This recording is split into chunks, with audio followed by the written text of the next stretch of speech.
नमस्कार दोस्तों, आपके अपने YouTube चैनल रेलवे क्लासेस के ऑफिशियल चैनल में आपका स्वागत है।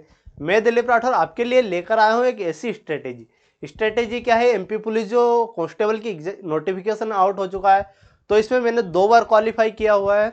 और इसमें मैंने किस प्रकार से क्वालिफाई किया है, क्या चैप्टर पढ़े हैं, किस प्रकार से पढ़े हैं, कैसे लास्ट दिनों में हमने पढ़ाई की, उस हिसाब से इसमें पूरी जानकारी आपको मिलने वाली है। तो इस वीडियो के अंत तक जरूर बने रहिएगा, यह वीडियो आपके लिए हेल्पफुल होने वाला है।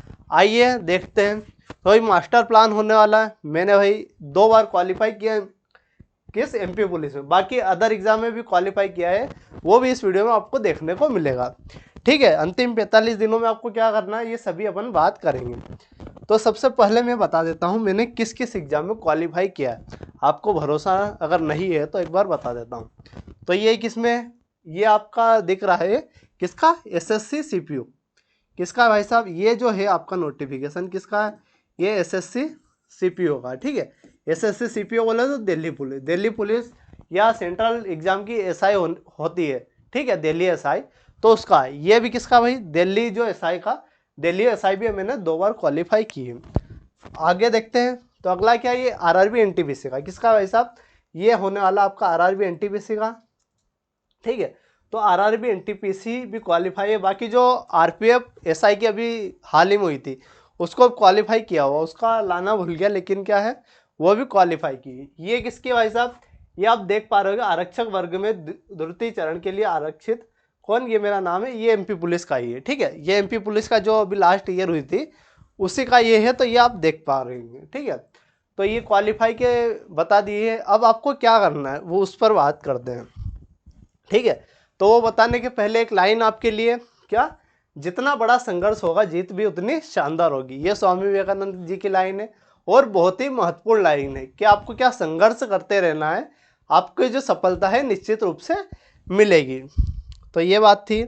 अब आपको जो नोटिफिकेशन आपके पास आ चुका हो, मैंने बनाया हुआ है, लेकिन फिर भी बेसिक जानकारी इसके बारे में बता देता हूँ। ठीक है, तो Madhya Pradesh police MP police constable की जो आवेदन है वो कब से, 15/9/2025, मतलब 15 तारीख से इसके आवेदन स्टार्ट हो जाएंगे। ठीक है, 15 सितंबर से स्टार्ट हो जाएंगे। जो इसके आवेदन कब तक डाले जाएंगे भाई साहब, तो 29/9/2025, कब, 29/9/2025 तक इसके आवेदन भरे जाएंगे। ठीक है, अब क्या, अगर आवेदन में कुछ गड़बड़ ही हो गई, कुछ गड़बड़ मतलब कुछ गलत अगर डल जाता है आवेदन में, तो आप संशोधन कर सकते हो। कब से कर सकते हो, 15/9/2025 से ही कर सकते हो। लेकिन इसमें संशोधन की जो डेट है, लास्ट डेट, वो 4/10/2025, कब, 4/10/2025, इसमें तक आप संशोधन कर सकते हो। ठीक है, अब एग्जाम डेट भी आपकी इसमें क्लियर है कि परीक्षा दिनांक और दिन, परीक्षा दिनांक आपकी कब से स्टार्ट होने वाली है, तो 30/10/2025। कब से भाई साहब, 30/10/2025, मतलब 30 अक्टूबर से आपकी एग्जाम स्टार्ट होने वाली है। ये क्लियर, मतलब लास्ट 45 दिन बचे हुए हैं आपके। तो इसमें आपको क्या करना वो अपन बात करेंगे। बाकी ये फीस के बारे में तो पूरी जानकारी आपकी जनरल, बाकी जो अनारक्षित के लिए 500, SC ST OBC या जो भी आरक्षित वर्ग वाले विद्यार्थी उनके लिए 250 रुपये है। बाकी अगर पहले से ही पुलिस विभाग में कार्यरत है, जैसे होमगार्ड, SF, अगर वो फॉर्म डालते हैं तो उनके लिए 200, और अनारक्षित वालों के लिए 100 रुपये। ठीक है, तो ये बातें थी। अब आगे बढ़ते हैं। आगे क्या भाई साहब, जो पहला चरण होने वाला आपका, महत्वपूर्ण कौन सा है, महत्वपूर्ण तो दोनों होने वाले, लेकिन मैं किसकी बात करने वाला, मेनली पहले चरण की। तो पहले चरण में क्या होने वाला, पहले चरण की बात करते हैं। तो परीक्षा का पहला चरण लिखित होता है। ठीक है, मतलब MCQ बेस्ड, कंप्यूटर बेस्ड होता है। तो इसमें क्या क्या होता है, तो इसकी अवधि जो होती है 2 घंटे की, 2 घंटे इसकी अवधि होती है। इसमें 100 प्रश्न पूछता है, मतलब टाइम की कोई कमी नहीं है इसमें। क्या है भाई साहब, टाइम की कुछ भी इसमें कमी नहीं होने वाली। आगे क्या है, अंक योजना, अधिकतम इसमें 100 अंक होते हैं।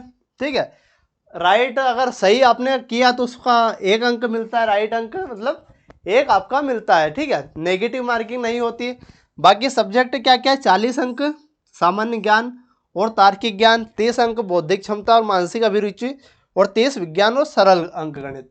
तो इसमें आपको फंसना नहीं, मैं आपको क्लियर बताता हूँ। ठीक है, तो अब अपनी बात शुरू होती है कि आपको तैयारी कैसे करनी है। ठीक है, तो सबसे पहले मैथ्स और रीजनिंग दोनों की स्ट्रेटेजी में साथ दिखाने वाला हूँ। ठीक है, तो मैथ्स और रीजनिंग दोनों को मिलाकर आपको अगर पढ़ते हो आप, ठीक है, अगर दोनों आप अच्छे से पढ़ते हो तो आपको दोनों को मिलाकर एग्जाम में 65+ नंबर आने वाले हैं।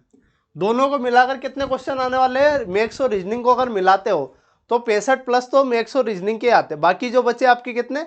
35 प्रश्न, उसमें MP GK, GK, current affair सभी आ जाता है। तो आपको क्या है, मेन फोकस किस पर करना है? मैथ्स और रीजनिंग पर।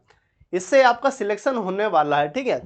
तो अब मैथ्स में आपको महत्वपूर्ण टॉपिक क्या है कि ये सबसे पहले निपटाने हैं, और रीजनिंग में आपके कौन से टॉपिक है जो सबसे पहले निपटाने हैं उसकी बात करते हैं। सबसे पहले मैथ्स में, तो मैथ्स में आपके कुछ टॉपिक है, जैसे पहला टॉपिक परसेंटेज, परसेंटेज आपको सबसे पहले निपटाना।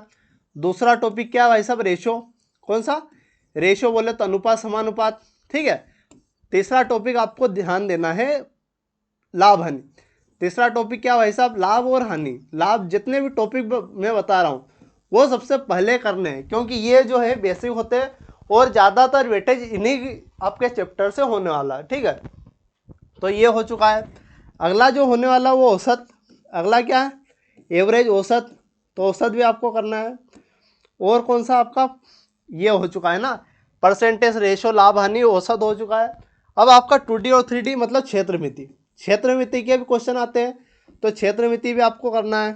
और आपका होता है एसआई और सीआई। एसआई और सीआई मतलब साधारण ब्याज और चक्रवृद्धि ब्याज। तो ये 6 टॉपिक आपके लिए महत्वपूर्ण होने वाले हैं।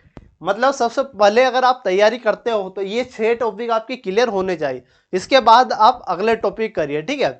तो गणित में 6 टॉपिक ऐसे बताए हैं मैंने जो आपके बेसिक होने वाले हैं, लेकिन इनका वेटेज सबसे ज़्यादा होने वाला। तो सबसे पहले इनको करिए। अब रीजनिंग की बात करते हैं। तो रीजनिंग में भी कुछ ऐसे टॉपिक है, जैसा कि पहला टॉपिक इसमें एनालॉजी। एनालॉजी बोले तो सादृश्यता। सादृश्यता सबसे पहला टॉपिक है, बेसिक है लेकिन अच्छा टॉपिक है, ठीक है, सादृश्यता। दूसरा टॉपिक आपका कोडिंग डिकोडिंग। दूसरा कौन सा? कोडिंग डिकोडिंग भी आपको करना है, कोडिंग डिकोडिंग, ठीक है। तो ये टॉपिक कोडिंग डिकोडिंग। फिर आपका कौन सा होने वाला भाई साहब?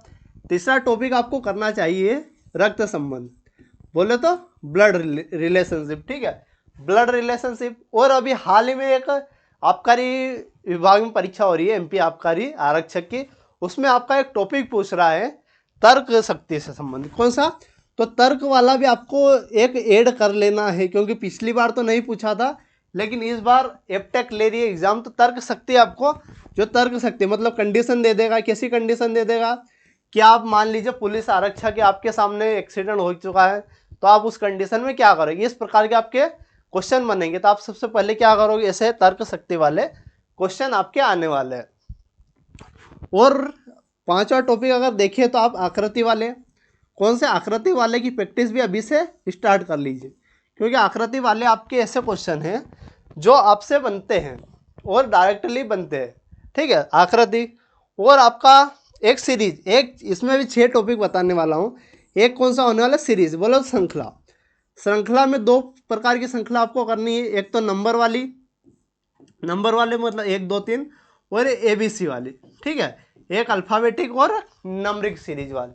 तो मैथ्स और रीजनिंग में 6 टॉपिक है, ये दोनों बेसिक टॉपिक है, ठीक है।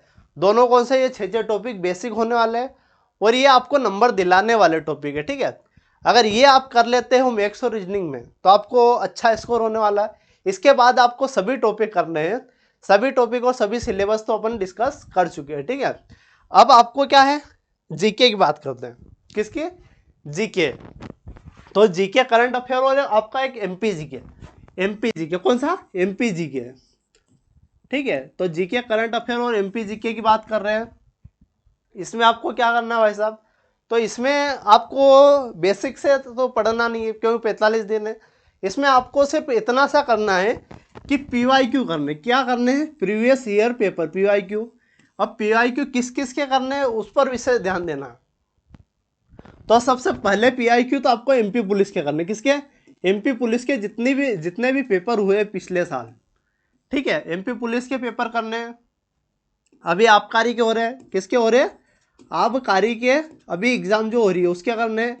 बाकी एएसबी जितनी भी परीक्षा लेती है, एएसबी जितनी भी परीक्षा लेती है, चाहे पटवारी हो, वर्ग जितने भी वर्ग की, वर्ग 1 2 3, वर्ग 1 2 3, ठीक है, जितनी भी परीक्षा होती है, ईएसबी मतलब जितनी भी परीक्षा लेता है उसमें जितने भी पीआईक्यू है वो सभी आपको करने हैं। ठीक है, तो पीआईक्यू आपको करने हैं, मैथ्स आपको करनी है, तो ये आपको करना है। और इसके अलावा अगर टाइम फिर भी बचता है आपके पास, तो आपको क्या करना है, एसएससी, क्या है, एसएससी और रेलवे, एसएससी और रेलवे के भी आप पीआईक्यू कर सकते हो।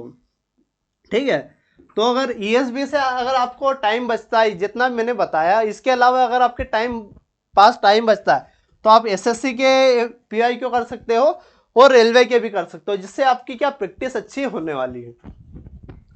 तो ये तो हमने पूरा कवर कर चुके हैं, मैथ्स का भी मैं बता चुका हूँ, रीजनिंग का भी बता चुका हूँ, और क्या हमारा जीके जीके करंट अफेयर और एमपी जीके भी हो चुका है।